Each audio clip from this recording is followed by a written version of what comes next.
The Sports Source is brought to you by Fast Frame, with exciting Vol sports prints now available.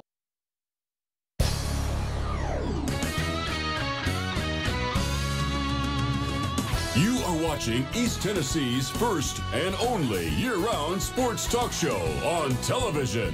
This is The Sports Source with your host, John Pennington. Good Sunday morning and welcome into our Vols season preview as we get ready. This is the final show of our 13th year on the air. So let's open with a big thank you to you for letting us into your home over these last 13 years. Next week starts year number 14, our 14th football season covering the Vols. And we got a big preview show today. We have, well, heck, we've got so many people on this set, I can't even keep up with them. We had a former Vol just pop in, just dropped in, wanted to be here. That's what kind of quality show we have for you today. It is a packed show, packed house. Let's get into it. First segment of today's show brought to you by Southeast Termite and Pest Control. And right now is the time to call if you want to prevent, and I get these things in my house. I'm going to call these guys. I've already called these guys. It's set up at my house. If you want to prevent box elder bugs, ladybugs, and stink bugs from entering your home and using it as their winter hideaway, then now is the time to call. Now is the time for the one-time only treatment from Southeast Termite and Pest Control. I didn't do this last year. I'm doing it this year because I don't want in the spring to have 5 million little baby ladybugs all over my home. If you don't want that, call Southeast Termite and Pest Control. They treat every entry into your home one time.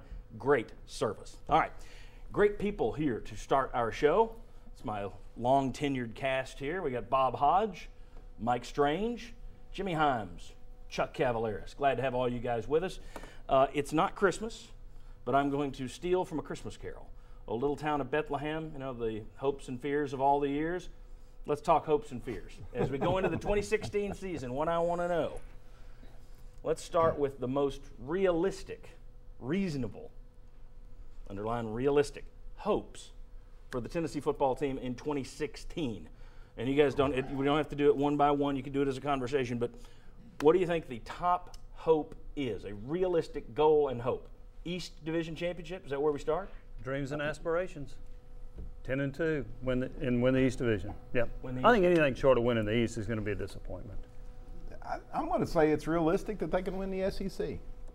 Because if you can win the East, 10-2, then it's one game. And so I don't want to say it's so much realistic I wouldn't bet on it, right. But I think we'll be doing that later. A possibility. It's a possibility they can win the SEC. Okay, so a realistic hope. It's within the ballpark. Win the SEC. Anybody going higher up to, you know, it's only 2 extra games to win the national championship. Sterling's not here yet, but or 3. Yeah, I agree with Bob. It is realistic that they could get there. I wouldn't put the percentages on it. But, heck, I remember an Auburn team went 0-8 in the SEC one year and won the SEC the next. So, I want to not tap the brakes just a little. I'm just going to say continue to improve. Let's just keep this thing going forward and keep showing that improvement and don't get too far ahead of yourself. You know, and I know we're talking about realistic goals, but don't get too far ahead of yourself. Well, it's funny. I went back, Chuck, and looked. It was our post-bowl show, and you and Sterling did the Chuck versus Pearl on what the record would be this year in the regular seaseason. Sterling, of course, went 12-0. You said 10-2, but 9-3 would still be progress from where you're going in the regular season. So you're not changing what you've said all along. No, that goes back to January when you made that comment. Mike Strange, realistic hope for the Tennessee football team. Well, I agree with Bob. 11-1 is not. Unbelievable. It's not unbelievable because they'll be favored to play. They'll be favored against every team they play, probably except Alabama. And the Alabama games at home, they gave them all they wanted last year. So if we're talking just best case scenarios, it's not out of the question. All right, let's flip it. Now, yeah. Let's flip it. What are legitimate fears for this team? What are the things that worry you going into the season about this football team? You know, I had that conversation recently. I think we all kind of feel a little this way. Unrealistic expectations in a way that we're talking about all this. That say the train jumps the track. Say you do lose a couple of games. And I'm even talking about during the games. One of my fears is that some fans don't seem to be happy no matter what happens. You know, the booing, and that's everywhere now. I mean, that's just that, how we that all. That is, but I think that there's some people almost that aren't going to be happy no matter what. And I think that could rub off on the negativity overall. I really do. I think my biggest legitimate fear, as much as I've been a critic of Josh Dobbs, is he gets hurt. Because so much of that offense revolves around what Josh Dobbs does with his legs, as well as the throw game, as they say, and his mind in terms of and so that is my biggest legitimate fear is forget the records, forget where Tennessee might go, but if you lose Josh Dobbs, all of a sudden the question mark becomes huge, and that's my biggest fear. I think it would take several injuries, maybe one injury if it's Josh Dobbs. Because if they stay relatively healthy, I think there's enough talent on both sides of the ball that neither side of the ball is going to be bad. You know, I don't think we're going to be that far off on these guys unless there's a bunch of injuries that really change the equation. The one thing that would worry me about that, and I think normally you do get a good gauge on what a team's going to be, but John Adams wrote about it yesterday or the day before, where he pointed out in 2005, Tennessee was picked to be number 3 in the nation. They finished 5 and 6. I had forgotten they were picked to be number 2 in the nation in 2002 and went 8 and 5. I'd forgotten they were projected that highly. So occasionally we are off, and the national media is off. I agree. Normally, not that bad a miss, but it does happen. I'm my fear, before I get to you, Jimmy, my fear is kind of like Chuck's. If the buildup is so big, and let's say by chance you lose to Florida, there's a chance your season's over. To me, that week is the Florida-Georgia week is the most important you'll have. If you win or if you lose, either way, mentally, Butch Jones has to get his team focused on Georgia and forget about what may be just complete outrage in Knoxville and also a beatdown from the national media. Jimmy, a legitimate fear for this team. To me, it's the key injuries. It's whether it's Dobbs or it's Maben or it's Sutton or it's Barnett. You can afford some injuries. It may be a defensive end, maybe in the secondary because you got a lot of depth there. The other one is that I don't think we've touched on yet, finishing games. That was a concern for Tennessee. They had the lead, obviously, against Oklahoma and Florida with 2 touchdown leads in the fourth quarter. They led Alabama with 5 minutes left, didn't close the deal there. So finishing out games would be another concern. Well, I wondered if anyone was just going to say flat-out coaching.